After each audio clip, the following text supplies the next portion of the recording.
Hello प्यारे बच्चों, कैसे हैं आप सब लोग। आशा करती हूँ आप लोग बहुत अच्छे होंगे। हिंदी व्याकरण की कक्षा में आप सबका बहुत बहुत स्वागत है। तो बच्चों, आज का हमारा टॉपिक है क्रिया विशेषण। क्या टॉपिक है आज का? यहाँ देखो बच्चों, क्रिया विशेषण यानी कि जो क्रिया की विशेषता बताता है। एक वाक्य पढ़ते हैं हम पहले। हल्कू के खेत के समीप आमों का बाग था। उपयुक्त वाक्य में रेखांकित शब्द के समीप स्थानवाचक क्रिया विशेषण शब्द बाग के स्थान के होने की स्थिति को दर्शा रहा है, अतः यह क्रिया विशेषण है। जिन शब्दों से क्रिया के होने के स्थान, काल, रीति या परिमाण का पता चलता है उन्हें क्रिया विशेषण कहते हैं। तो बच्चों, क्रिया विशेषण क्या होते हैं? जिन शब्दों से क्रिया के होने यानी कि उसके स्थान, उसकी रीति, उसकी परिमाण का पता चलता है उसे क्रिया विशेषण कहते हैं।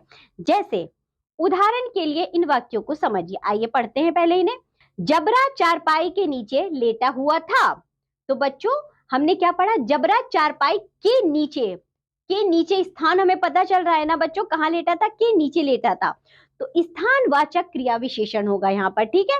यहाँ के नीचे क्रिया विशेषण शब्द स्थान को दर्शा रहा है, अतः स्थानवाचक क्रिया विशेषण है। इसी तरह एक और उदाहरण देखो बच्चों। आज और जाड़ा सहन कर लो। तो बच्चों, आज, जो आज शब्द है वह समय बता रहा है, इसलिए इसे कहेंगे हम कालवाचक क्रिया विशेषण। यहाँ जो आज शब्द से जाड़ा सहन करने के लिए समय का अनुपात हो रहा है, अतः यह कालवाचक क्रिया विशेषण है, क्योंकि बच्चों आज से हमें समय पता चल रहा है यानी काल पता चल रहा है, तो इसको हम कहेंगे कालवाचक क्रिया विशेषण। आगे बढ़ते हैं, एक और उदाहरण देखिए बच्चों। जबरा जोर से भौंक रहा था। तो बच्चों, जोर से कैसे भौंक रहा था? वह जोर से, तो इस समय उसकी रीति पता चल रही है यानी रीतिवाचक क्रिया विशेषण है। इस वाक्य में जोर से जो कि क्रिया विशेषण है, शब्द जबरा के भौंकने के ढंग यानी रीति को प्रकट कर रहा है, अतः रीतिवाचक क्रिया विशेषण शब्द है, ठीक है। इसी तरह आगे देखिए, हमें खूब पानी पीना चाहिए। तो बच्चों, खूब जो शब्द आया है यहाँ पर वह परिमाण बता रहा है, परिमाणवाचक क्रिया विशेषण है। किस तरह?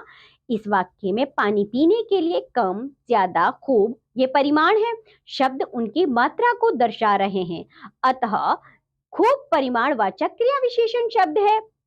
तो बच्चों, आपको समझ में आया? क्रिया विशेषण बच्चों चार प्रकार के होते हैं: स्थानवाचक, कालवाचक, रीतिवाचक और परिमाणवाचक, ठीक है। आगे देखिए, यहाँ वे सभी शब्द जो क्रिया शब्दों के स्थान, काल, रीति तथा परिमाण संबंधी विशेषताएं बताते हैं वे क्रिया विशेषण होते हैं। चलिए बच्चों, एक आपको मैं होमवर्क देती हूँ। आप इस होमवर्क में क्या करेंगे? क्रिया विशेषण के 5-5 वाक्य लिखेंगे, जिसमें बच्चों स्थानवाचक क्रिया विशेषण के 5 शब्द होने चाहिए, 5 बच्चों कालवाचक क्रिया विशेषण के, 5 रीतिवाचक के और 5 परिमाणवाचक के, ठीक है। ये आपका होमवर्क है।